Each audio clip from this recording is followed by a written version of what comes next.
AP cabinet పై ఇప్పుడు సర్వత్రా చర్చ జరుగుతోంది. ఈసారి సీఎంగా చంద్రబాబు నాయుడుపై ఎన్నో ఆశలున్నాయి. రాజధాని నుంచి ఉపాధి అవకాశాల వరకు, రోడ్ల నుంచి ఇండస్ట్రీల వరకు ఒకటా రెండా ఏపీ ప్రజలు గంపడాశతో బాబే స్టేట్ ని దారిన పెట్టాలనే సంకల్పంతో ఉన్నారు. అందుకే బాబుకు భారీ మెజారిటీ ఇచ్చేశారు. ఊహించని విధంగా వచ్చిన ఈ మెజారిటీని బట్టి చంద్రబాబుపై ఏపీ ప్రజలు ఎంత ఆశతో ఉన్నారో మనం ఆలోచించవచ్చు. కాబట్టి తన టీంలోకి ఎవరిని తీసుకుంటారనే ఆసక్తి నెలకొంది. కేబినెట్ లోకి ఎవరిని తీసుకుంటారనే చర్చ మొదలైంది. మామూలుగా ఈసారి మొత్తం సీనియర్లకే కాకుండా యువతను కూడా తీసుకుని రాష్ట్రాన్ని కొత్త పంతలు తొక్కించాలనే భావనలో ఉన్నారు చంద్రబాబు నాయుడు. కానీ సీనియర్లు ఉంటేనే పార్టీ పటిష్టంగా ఉంటుంది. యువకులకు అవకాశాలు ఇస్తే పార్టీకి మరోవైపు కొత్త తరహా నిర్ణయాలు తీసుకోవడమే కాదు, అమలుకు కూడా అవకాశం ఉంటుంది. కొత్త తరం నాయకత్వం సిద్ధం చేయడం కూడా బాబుపై ఉన్న మరో పెద్ద పని. ఎందుకంటే ఇప్పటి వరకు పాత తరం నేతలతో ఆయన నెట్టుకొచ్చారు. కానీ పార్టీకి నమ్మకమైన పటిష్టమైన యువతను, జిల్లాల్లో బలమైన నాయకులను తయారు చేయాలనుకుంటున్నారు. అందుకోసం మంచి నాయకులకు మంత్రి పదవులు ఇచ్చి జిల్లా వ్యాప్తంగా ప్రభావం చూపించి అభివృద్ధి మాత్రమే కాదు పార్టీని కూడా ఏకతాటిపై తీసుకొచ్చేలా చూడాలనే దానిపై ప్లాన్ సిద్ధం చేశారు. అయితే మనకందిన సమాచారం ప్రకారం ఒక సీనియర్, ఒక జూనియర్ కు జిల్లాల వారీగా మంత్రి పదవులు ఇచ్చే యోచనలో ఉన్నారట బాబు. ఈసారి నారా లోకేష్ చెప్పిన వారికే మంత్రి పదవులు దక్కే ఛాన్స్ ఉంది. పార్టీలో టికెట్లు కూడా లోకేష్ చెప్పిన వారికే బలంగా దక్కాయి. వారంతా కూడా విజయం సాధించారు. కొత్త తరం నాయకత్వం అంటే లోకేష్ నేతృత్వంలోనే ఉండాలనేది బాబు యోచన. ఇప్పటికే పార్టీ రాష్ట్ర అధ్యక్షుడు అచ్చెన్నాయుడు నుంచి కొత్త వారి వరకు లోకేష్ ను కలిసి అభినందనలు చెబుతున్నారు.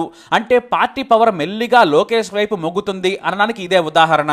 కానీ రాష్ట్ర ప్రజలు తనపై ఉంచిన నమ్మకాన్ని తీర్చే బాధ్యత మాత్రం బాబుదే. ఎందుకంటే ఆయన్ను చూసే ఓట్లేశారనేది వాస్తవం. అందుకే ఆయన మంత్రివర్గంలోకి ఎవరొస్తారనేది ఆసక్తికరంగా మారింది. పార్టీ వర్గాలు, జిల్లాలోని సమీకరణాలను బట్టి సీనియర్లు, జూనియర్లు మాత్రమే కాదు సామాజిక సమీకరణాలను కూడా లెక్కలు వేసుకుని టీంను సిద్ధం చేస్తారన్న టాక్ వినిపిస్తోంది. ఇక మంత్రి పదవులకు క్లీన్ ఇమేజ్ ముఖ్యమని ముందే సందేశం ఇచ్చారు బాబు. అందుకే ఈసారి సీనియర్ల కంటే జూనియర్లకే ఎక్కువ మంత్రి పదవులు దక్కే ఛాన్స్ ఉంది. ఎంతలా అంటే మొదటిసారి గెలిచినా కూడా యువతకు పెద్దపేట వేయాలని చూస్తున్నారట బాబు. అలాగే సీనియర్లకేమో పార్టీ బాధ్యతలను ఇచ్చే యోచనలో ఉన్నారు. అయితే మంత్రివర్గ కూర్పు గురించి బాబు ఆలోచించే కంటే ముందే జనసేనని పవన్ కళ్యాణ్ కు ఎలాంటి బాధ్యతలు ఇస్తారనేది ఇక్కడ ఆసక్తికరంగా మారింది. పవన్ కళ్యాణ్ కు ఖచ్చితంగా డిప్యూటీ సీఎం పదవి ఇచ్చే ఛాన్స్ ఉంది. అది కూడా ఒకటే ఉప ముఖ్యమంత్రి పదవితో హోంశాఖ ఇస్తారనే టాక్ నడుస్తోంది. ఆయనతో పాటు నాదెండ్ల మనోహర్ కు కూడా మంత్రి పదవి దక్కే ఛాన్స్ ఉంది. కానీ పవన్ కళ్యాణ్ కేబినెట్ లో చేరుతారా లేదా అనేది ఆసక్తికరంగా మారింది. టీడీపీ పూర్తి మెజారిటీతో ఉంది కాబట్టి తన పార్టీలోని ఎమ్మెల్యేల నుంచే 4 మంత్రి పదవులు తీసుకొని తాను బయట నుంచి పర్యవేక్షించాలనే యోచనలో ఉన్నారట పవన్. ఎందుకంటే టీడీపీ చేసే తప్పు పనులను తాను కూడా సూచించొచ్చు. మంత్రిగా ఉంటే అవకాశం ఉండదనే భావనలో ఉన్నారట పవన్. మంత్రి పదవి కంటే కూడా రాష్ట్ర ప్రయోజనాలే ముఖ్యమని సన్నిహితులకు ఇప్పటికే చెప్పారు పవన్ కళ్యాణ్. కానీ బాబుతో ఈ విషయంపై చర్చిస్తే కానీ ఓ కొలికి వచ్చే ఛాన్స్ లేదు. అంతకంటే ముందు కేంద్రంలోని మంత్రివర్గంలోకి టీడీపీ నుంచి ఎవరిని పంపాలి, స్పీకర్ గా ఎవరిని నియమించాలనే దానిపై బాబు తీవ్రంగా కసరత్తు చేస్తున్నారు. ప్రధాని నరేంద్ర మోడీ కేబినెట్ లో కీలక పోస్టులు తీసుకొని స్పీకర్ తో పాటు స్పెషల్ స్టేటస్ సహా పోలవరం, అమరావతికి నిధుల విషయంలో చర్చించే ఛాన్స్ ఉంది. అది ముగిసిన తర్వాతే పవన్ కళ్యాణ్ తో చర్చిస్తారనే టాక్ కూడా కనిపిస్తోంది. పవన్ చేరితే మాత్రం పక్కాగా ఉప ముఖ్యమంత్రి అవుతారు అనడంలో సందేహమే లేదు. అది కూడా సోలో డిప్యూటీ సీఎం గా ఆయన బాధ్యతలు చేపట్టే ఛాన్స్ ఉంది. అయితే ఇలాంటి అవకాశం రాదు కాబట్టి డిప్యూటీ సీఎం తీసుకుంటే ప్రజలకు మరింత దగ్గర వచ్చని సన్నిహితులు కూడా చెబుతున్నారు. కానీ పవన్ ఆలోచనలు భిన్నంగా ఉన్నాయనేది బయట వినిపిస్తున్న టాక్. ఇక ఇది పక్కన పెడితే టీడీపీ నుంచి సీనియర్లు, జూనియర్లను జిల్లాల వారీగా పరిశీలిస్తే విశాఖపట్నం, ఇక్కడ నుంచి గంటా శ్రీనివాసరావు, అయ్యన్న పాత్రులలో ఒకరికి మంత్రి పదవి దక్కే ఛాన్స్ ఉంది. మరీ ముఖ్యంగా అయ్యన్న పాత్రుడికి ఈసారి మంత్రి పదవి పక్కా. గంటా మీద బాబుకు, లోకేష్ కు కొంత అసంతృప్తి కారణంగా ఈసారి ఆయనకు కేబినెట్ దక్కడంపై కొంత అనుమానం పార్టీ వర్గాల్లో వినిపిస్తున్నమాట. ఇక పల్లా శ్రీనివాసరావు కూడా మంత్రివర్గ రేసులో ఉన్నారు. శ్రీకాకుళం నుంచి అచ్చెన్నాయుడు ఎలాగో మంత్రిగా ఉంటారు. ఆయనకు జతగా కోన రవికుమార్ మంత్రి అయ్యే అవకాశం 100% కనిపిస్తోంది. విజయనగరం నుంచి మాత్రం ఒకరికే మంత్రి పదవి దక్కే అవకాశం ఉంది.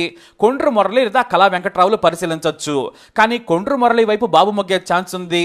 గతంలో ఆయన తన బాధ్యతలను వివాదం లేకుండా నిర్వర్తించారని బాబు దగ్గర గుర్తింపు ఉంది. ఇక తూర్పు గోదావరి నుంచి సామాజిక సమీకరణాల దృష్ట్యా పితాని సత్యనారాయణ, నిమ్మల రామానాయుడులో ఇద్దరికి అవకాశం దక్కే ఛాన్స్ ఉంది. బహుశా రామానాయుడుకు ఈసారి మంత్రి పదవి దక్కకపోవచ్చు. కృష్ణా జిల్లా నుంచి గద్దె రామ్మోహన్ రావు, కొల్లు రవీంద్ర, శ్రీరామ్ తాతయ్యలలో ఇద్దరికి అవకాశం ఉంది. ఇక గుంటూరు జిల్లా నుంచి కన్నా లక్ష్మీనారాయణకు పక్కాగా మంత్రి పదవి ఖాయం. ఆయనతో పాటు నక్కా ఆనందబాబు కూడా పోటీలో ఉన్నారు. అయితే శ్రావణ్ కుమార్ కూడా బలంగా ప్రయత్నిస్తున్నారు అనేది పార్టీ వర్గాల్లో వినిపించే మాట. ఇక లోకేష్ ఎలాగూ ఐటీ శాఖ తీసుకుంటారు కాబట్టి ఒక్కరికి అవకాశం ఉంది. ప్రకాశం జిల్లాలో గొట్టిపాటి రవికుమార్, బాల వీరాంజనేయ స్వామి కూడా బరిలో ఉన్నారు. ఇక నెల్లూరులో మాత్రం ఈసారి సోమిరెడ్డి చంద్రమోహన్ రెడ్డికి మంత్రి పదవి దక్కకపోవచ్చనే టాక్ ఉంది.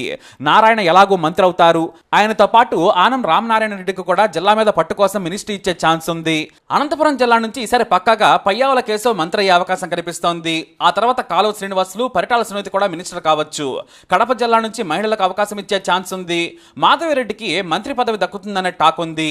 మైనార్టీలో మదనపల్లె నుంచి గెలిచిన షాజహాన్ బాషా లేదంటే నంద్యాల నుంచి గెలిచిన ఫరూక్లలో ఒకరికి మంత్రి పదవి దక్కే అవకాశం ఉంది.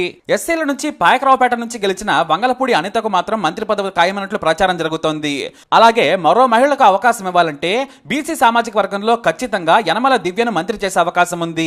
అదే గాని జరిగితే యనమల రామకృష్ణుడికి మంత్రి పదవి దక్కకపోవచ్చు. కానీ ఆర్థిక వ్యవస్థపై మంచి పట్టున్న యనమలను బాబు వదులుకోరు కాబట్టి కూతురు స్థానంలో పెనుగొండ ఎమ్మెల్యే సవితకు అవకాశం ఉంది. అయితే ఉన్నత సామాజిక వర్గాల నుంచి పోటీ ఎక్కువగానే కనిపిస్తుంది. అశోక్ గజపతిరాజు కూతురు అతిథి గజపతిరాజుకు మంత్రి పదవి దక్కే ఛాన్స్ ఉంది. ఆమెకు మహిళా కేటగిరీలో అవకాశం రావచ్చు. ఇదే జరిగితే రఘురామకృష్ణరాజుకు అవకాశం ఉండదు. బనగానపల్లి నుంచి బీసీ జనార్దన్ రెడ్డికి అవకాశం ఉంది. ఇక బాబుకు అత్యంత పెద్ద తలనొప్పి కమ్మారెడ్డి సామాజిక వర్గం నుంచి ఎక్కువగా మంత్రి పదవులను ఆశించేవారు కనిపిస్తున్నారు. జనసేన మంత్రివర్గంలో చేరితే మాత్రం మళ్లీ నాదెండ్ల మనోహర్ నుంచి మరో 4 మంత్రి పదవులు అడిగే ఛాన్స్ ఉంది. గతంలో బీజేపీ నుంచి 4 గెలిస్తే 2 మంత్రి పదవులు దక్కాయి. కానీ ఈసారి బీజేపీ నుంచి 8 మంది గెలిచారు. అయినా కూడా 2 మంత్రులయ్యే అవకాశం మాత్రమే ఉంది. చంద్రబాబు నాయుడు కేంద్ర మంత్రివర్గంలో మెజారిటీ వాటా అడుగుతున్నారు. అయితే లోక్సభ స్పీకర్ పదవిని బాబు అడుగుతున్నారు. ఇదే గనక ఇస్తే అసెంబ్లీ స్పీకర్ పదవి కూడా బీజేపీ అడిగే ఛాన్స్ ఉంది. కానీ నాదెండ్ల మనోహర్కు అనుభవం ఉంది, హుందాగా వ్యవహరిస్తాడు కాబట్టి అతన్నే తీసుకోవాలని బాబు బలంగా ఆలోచిస్తున్నారట. ఇక బీజేపీ నుంచి కూడా సీఎం రమేష్ మినిస్టర్ కావాలని ఉవ్విళ్లూడుతున్నారు. గతంలో కామినేని శ్రీనివాస్ మంత్రిగా పనిచేశారు. ఆయన కూడా మినిస్టర్ అయ్యే ఛాన్స్ ఉంది. అయితే సీఎం రమేష్ కంటే కూడా కామినేని వైపు మొగ్గు చూపే అవకాశాలు ఉన్నాయి. కానీ సీఎం రమేష్ మాత్రం బాబుకు అత్యంత సన్నిహితుడు. ఈ లెక్కన సన్నిహితులకే మంత్రి పదవులు ఇవ్వాలంటే మాత్రం కుదరని పని. అందుకే చంద్రబాబు నాయుడు బీసీ కాపులకు గరిష్టంగా మంత్రి పదవులు ఇచ్చిన తర్వాతే కమ్మారెడ్డి సామాజిక వర్గం నుంచి అవకాశాలు ఇచ్చేట్లా కనిపిస్తుంది. ఎందుకంటే టీడీపీ నుంచి ఎక్కువగా కమ్మారెడ్డి సామాజిక వర్గం వారే సీనియర్లుగా ఉన్నారు. కాబట్టి దీంతో మొదటిసారి కంటే రెండవసారి గెలిచిన వారికి మొదటి ప్రాధాన్యత ఇచ్చే అవకాశం ఉంది. మరి 21 మందితో బలంగా ఉన్న జనసేన నుంచి పవన్ కళ్యాణ్ ఎన్ని మంత్రి పదవులు అడుగుతారనేది కూడా ఆలోచించాల్సిన విషయం. అయితే జనసేనకు 4, బీజేపీకి 2 ఇచ్చే అవకాశాలున్నాయి. జనసేనకు అదనంగా స్పీకర్ పదవి ఇచ్చే అవకాశం కూడా ఉంది. మరి బీజేపీ కోరుకుంటే మాత్రం సమీకరణాలు మారిపోతాయి. ఇక ఇది కాకుండా నారా లోకేష్ కూడా ప్రత్యేకంగా యువత నుంచి ఒక టీంను ఏర్పాటు చేసుకోబోతున్నారు అనేది టాక్. అందులో మొత్తం యువకులే ఉండే ఛాన్స్ ఉంది. కాబట్టి చంద్రబాబు నాయుడు జనసేన బీజేపీకి పోగా మిగిలిన టీంను ఎలా ఏర్పాటు చేస్తారు అనేది చూడాలి. అయితే సామాజిక సమీకరణాలను బీజేపీ జనసేన నుంచి భర్తీ చేసే అవకాశం ఉంది. పైగా తూర్పు గోదావరి, పశ్చిమ గోదావరి జిల్లాల్లో ఒకటి జనసేనకు, ఒకటి టీడీపీకి వచ్చేలా ప్లాన్ చేస్తున్నారట.